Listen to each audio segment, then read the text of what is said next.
Módulo 1. Introdução ao estudo do Espiritismo.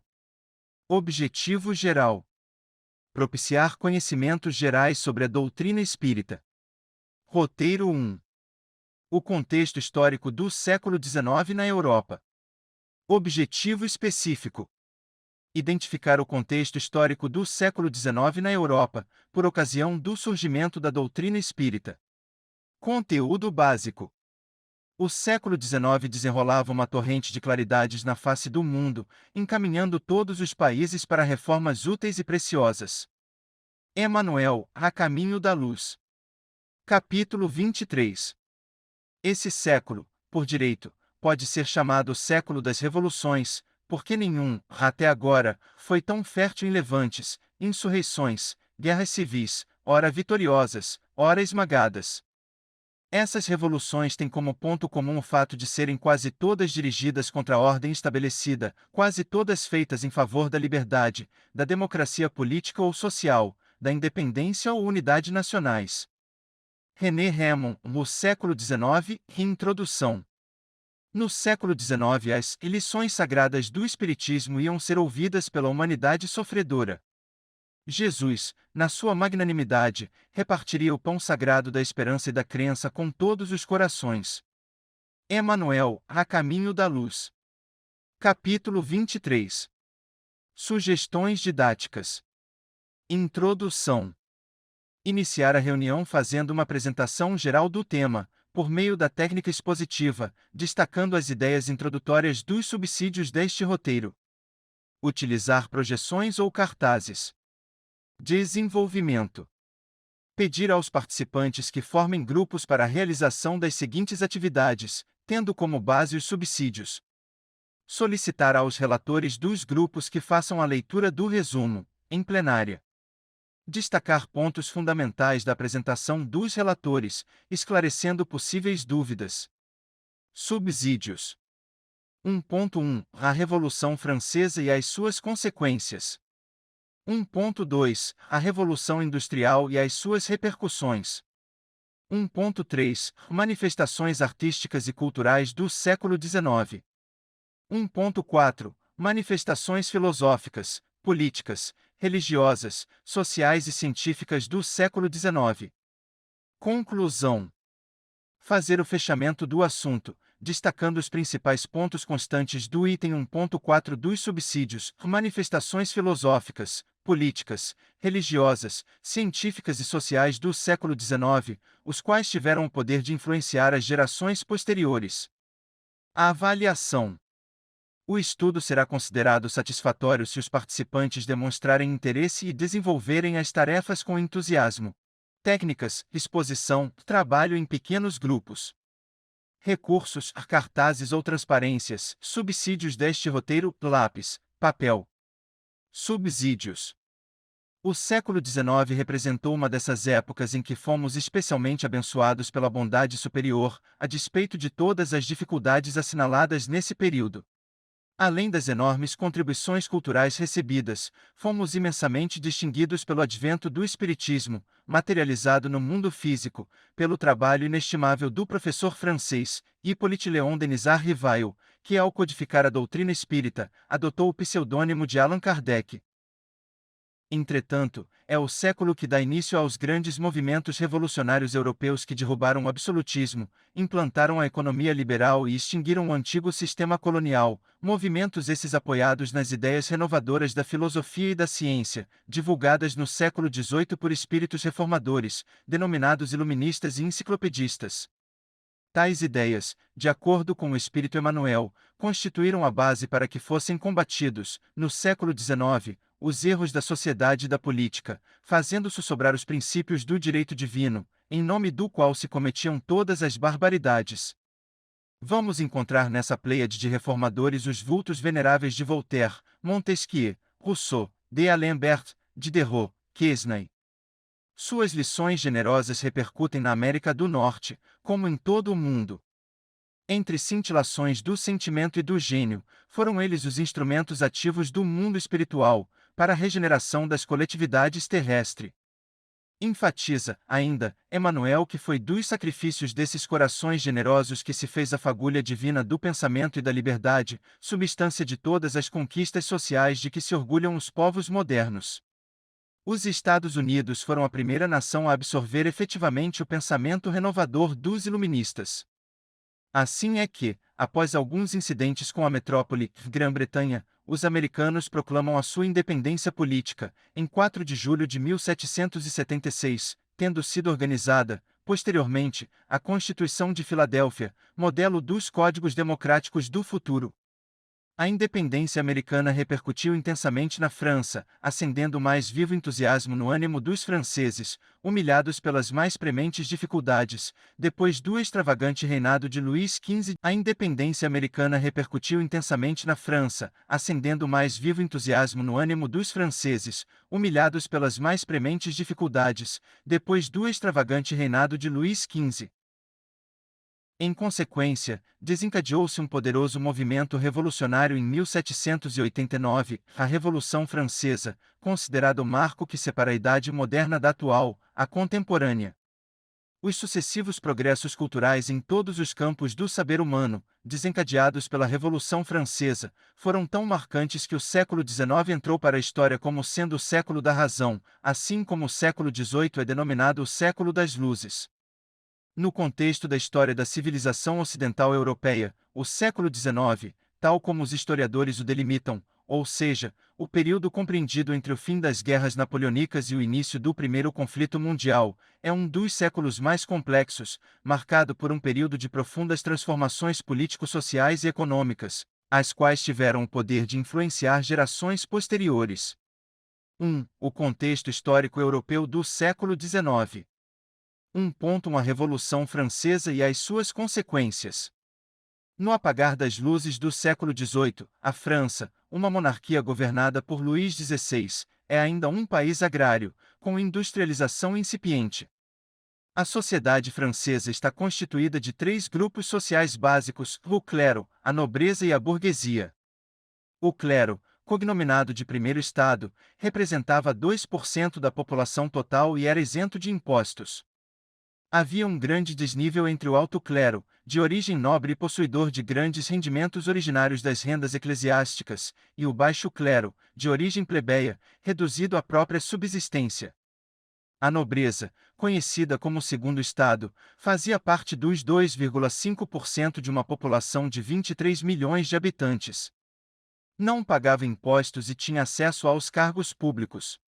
Subdividia-se em alta nobreza, cujos rendimentos provinham dos tributos senhoriais, das pensões reais e dos cargos na corte. Em nobreza rural, que possuía direitos de senhorio e de exploração agrícola. E em nobreza burocrática, de origem burguesa, que ocupava os altos postos administrativos.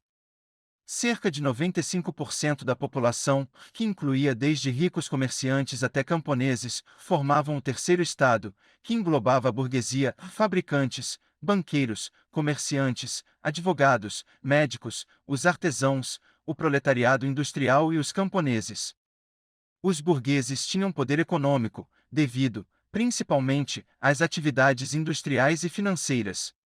No entanto, igualada ao povo, a burguesia não tinha direito de participação política nem de ascensão social.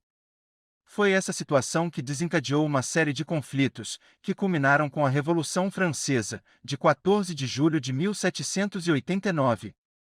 A despeito dos inegáveis benefícios sociais e políticos produzidos pela Revolução Francesa, entre eles a célebre Declaração dos Direitos do Homem e do Cidadão, seguiram-se anos de terror, que favoreceram o golpe de Estado executado por Napoleão Bonaparte, no final do século XVIII.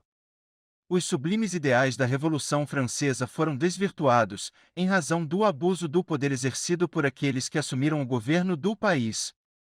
Segundo Emmanuel, naqueles anos de terror, a França atraía para si as mais dolorosas provações coletivas nessa torrente de desatinos. Com a influência inglesa, organiza-se a primeira coligação europeia contra o nobre país em França. Também no mundo espiritual reúnem-se os gênios da latinidade, sob a bênção de Jesus, implorando a sua proteção e misericórdia para a grande nação transviada. Aquela que fora corajosa e singela filha de Domremy, Joana d'Arc volta ao ambiente da antiga pátria, à frente de grandes exércitos de espíritos consoladores, confortando as almas aflitas e aclarando novos caminhos. Numerosas caravanas de seres flagelados, fora do cárcere material, são por ela conduzidos às plagas da América, para as reencarnações regeneradoras, de paz e de liberdade. Entre o final do século XVIII e o início do século XIX, em 1799 a 1815, a política europeia está centrada na figura carismática de Napoleão Bonaparte, um dos grandes chefes militares da história, administrador talentoso, que, entre outras reformas civis, promulga uma nova Constituição. Reestrutura o aparelho burocrático. Cria o ensino controlado pelo Estado e ensino público. Declara leigo o Estado, separando-o, assim, da religião. Promulga o Código Napoleônico, que garante a liberdade individual, a igualdade perante a lei, o direito à propriedade privada, o divórcio, e adota o primeiro Código Comercial. No que diz respeito às ações deste imperador francês, lembra-nos Emmanuel que as atividades de Napoleão pouco se aproximaram das ideias generosas que haviam conduzido o povo francês à Revolução. Sua história está igualmente cheia de traços brilhantes e escuros, demonstrando que a sua personalidade de general manteve-se oscilante entre as forças do mal e do bem. Com as suas vitórias, garantia a integridade do solo francês, mas espalhava a miséria e a ruína no seio de outros povos. No cumprimento da sua tarefa, organizava-se o Código Civil, estabelecendo as mais belas fórmulas do direito, mas difundiam-se a pilhagem e o insulto à sagrada emancipação de outros, com o movimento dos seus exércitos na absorção e anexação de vários povos. Sua fronte de soldado pode ficar laureada, para o mundo, de tradições gloriosas, e verdade é que ele foi um missionário do alto, embora traído em suas próprias forças. Após Napoleão, a França passa por um novo período de transformações históricas, uma vez que vários princípios liberais da Revolução foram adotados, tais como a igualdade dos cidadãos perante a lei, a liberdade de cultos, estabelecendo-se, a par de todas as conquistas políticas e sociais, um regime de responsabilidade individual no mecanismo de todos os departamentos do Estado. A própria Igreja, habituada a todas as arbitrariedades na sua feição dogmática, reconheceu a limitação dos seus poderes junto das massas, resignando-se com a nova situação. O movimento democrático na França mistura política e literatura. Assim, numerosos escritores se engajam na luta política e social, através de suas obras e ação. Desse modo, Lamartine e Victor Hugo são eleitos deputados, tornando-se o próprio Lamartine, que muito contribuiu para o advento da República, chefe do governo provisório. Muitos desses escritores, como Zola, militam na causa republicana ou socialista. Sob o regime da Restauração, as questões mais importantes são as de ordem política. O Partido Liberal exige a aplicação da Constituição, e um alargamento da liberdade que ela garante. Os liberais, como Stendhal e Paul-Louis Courrier, são anticlericais. Chateaubriand torna-se liberal, e prevê o advento da democracia. 1.2 A Revolução Industrial e as suas repercussões. Outra revolução, iniciada na Inglaterra em meados do século XVIII, a Revolução Industrial, acarretou profundas transformações na sociedade, modificando a feição das relações humanas dentro e fora dos países. Serviu de alavanca para o progresso tecnológico que presenciamos nos dias atuais, pela invenção de máquinas e de equipamentos cada vez mais sofisticados. Propiciou o desenvolvimento das relações internacionais, em especial nas áreas econômicas, comerciais e políticas, transformando o mundo numa aldeia global. Conduziu à urbanização de ajuntamentos humanos e à construção de modernos cercamentos, propriedades rurais. Desenvolveu a rede de comunicações de curta e de longa distância, principalmente pelo emprego inteligente da energia elétrica e da eletrônica. Ampliou os meios de transportes, em especial o marítimo e o aéreo.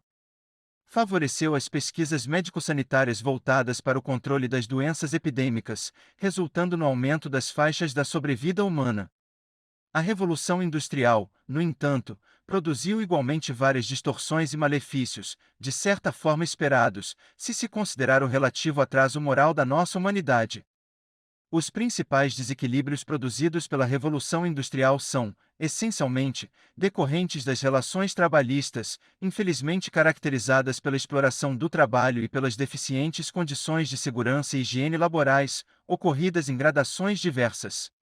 É oportuno considerar que os ideais da Revolução Francesa e os princípios da Revolução Industrial se espalharam, como um rastilho de pólvora, por todo o continente europeu, estimulando revoluções liberais, que incitavam a burguesia e os trabalhadores a ações contra o poder constituído.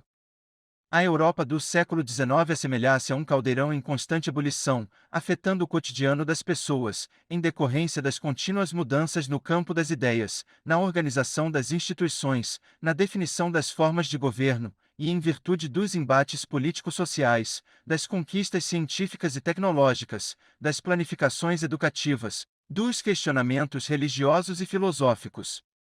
1.3 Manifestações artísticas e culturais do século XIX.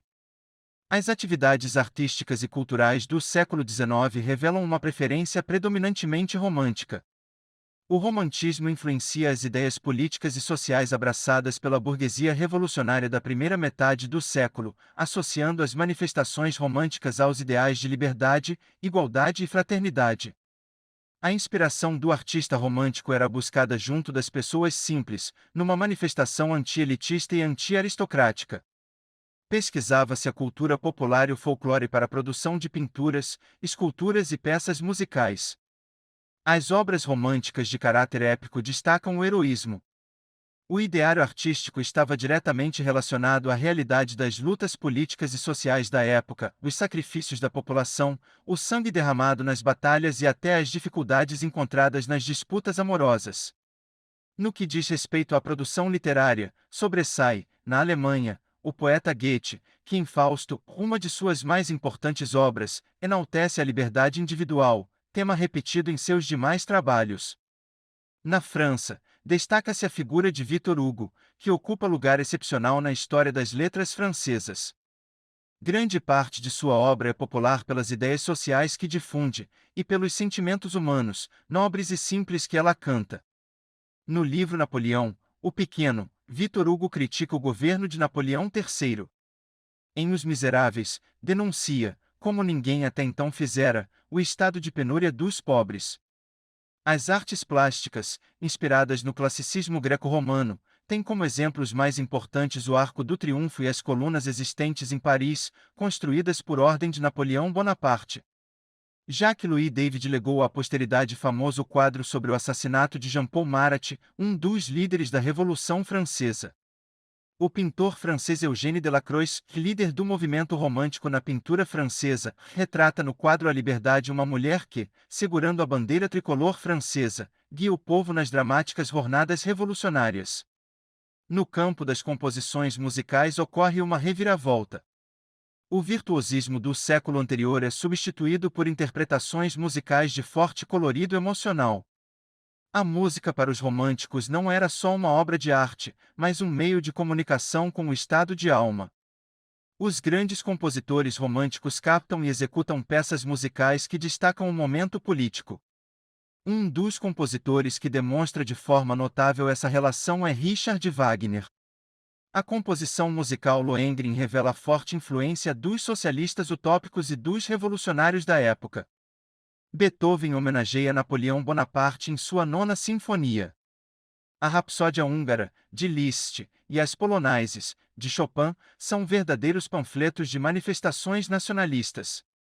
O nacionalismo, na produção das óperas de Rossini, Bellini e Verdi, transmite um apelo pungente à unificação da Itália.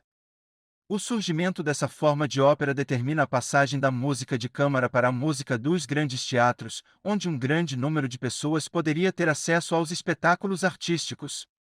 Ao idealismo romântico contrapõe-se o realismo, que professa o respeito pelos fatos materiais, e estuda o homem segundo seu comportamento e em seu meio, à luz das teorias sociais ou fisiológicas.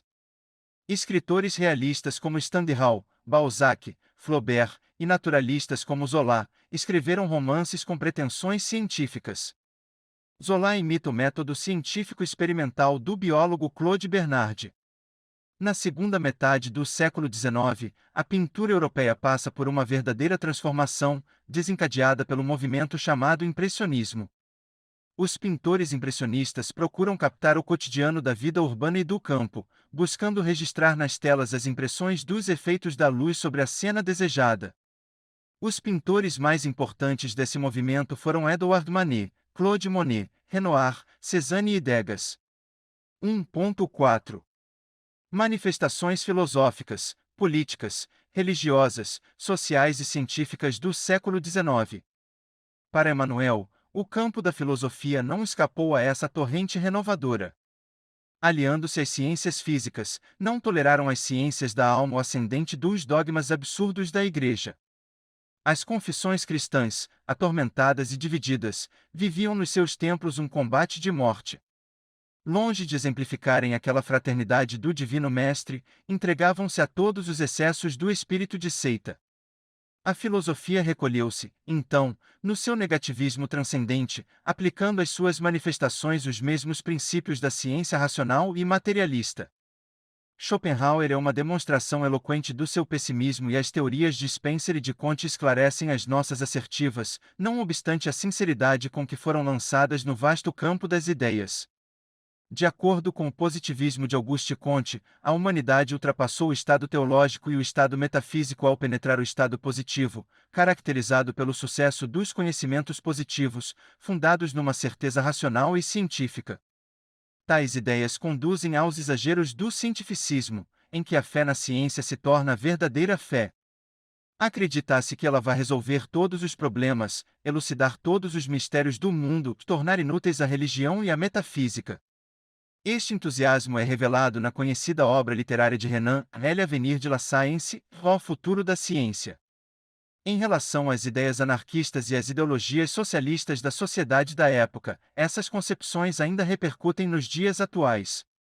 O anarquismo, como sabemos, representa um conjunto de doutrinas que preconizam a organização da sociedade sem nenhuma forma de autoridade imposta.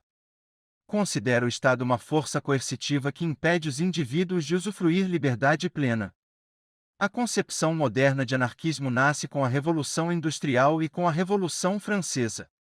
Em fins do século XVIII, William Godwin desenvolve o pensamento anárquico, na obra em que lhe concerne Political Justice. No século XIX surgem duas correntes principais do anarquismo, de ação marcante na mentalidade dos povos. A primeira, encabeçada pelo francês Pierre-Joseph Proudhon, afirma que a sociedade deve estruturar sua produção e seu consumo em pequenas associações baseadas no auxílio mútuo entre as pessoas. Segundo essa teoria, as mudanças sociais são feitas com base na fraternidade e na cooperação. O russo Mikhail Bakunin é um dos principais pensadores da outra corrente, também chamada de coletivismo. Defende a utilização de meios mais violentos nos processos de transformação da sociedade, e propõe a revolução universal sustentada pelos camponeses, campesinato. Afirma que as reformas só podem ocorrer depois que o sistema social existente for destruído. Os trabalhadores espanhóis e italianos são bastante influenciados por Bakunin, mas o movimento anarquista nesses países é esmagado pelo surgimento do fascismo. O russo Peter Kropotkin é considerado o sucessor de Bakunin. Sua tese é conhecida como anarco-comunista e se fundamenta na abolição de todas as formas de governo, em favor de uma sociedade comunista regulada pela cooperação mútua dos indivíduos, em vez da oriunda das instituições governamentais. Essas ideias resultaram no surgimento do marxismo, que, de socialismo científico, transforma-se em crítico do regime capitalista, tendo como base o materialismo histórico. Assim, em 1848, o Manifesto do Partido Comunista, de autoria dos alemães Karl Marx e Friedrich Engels, afirma que o comunismo seria a etapa final da organização político-econômica humana. A sociedade viveria em um coletivismo, sem divisão de classes e sem a presença de um Estado coercitivo. Para chegar ao comunismo, no entanto, os marxistas preveem um estágio intermediário de organização, o socialismo, que instauraria uma ditadura do proletariado para garantir a transição.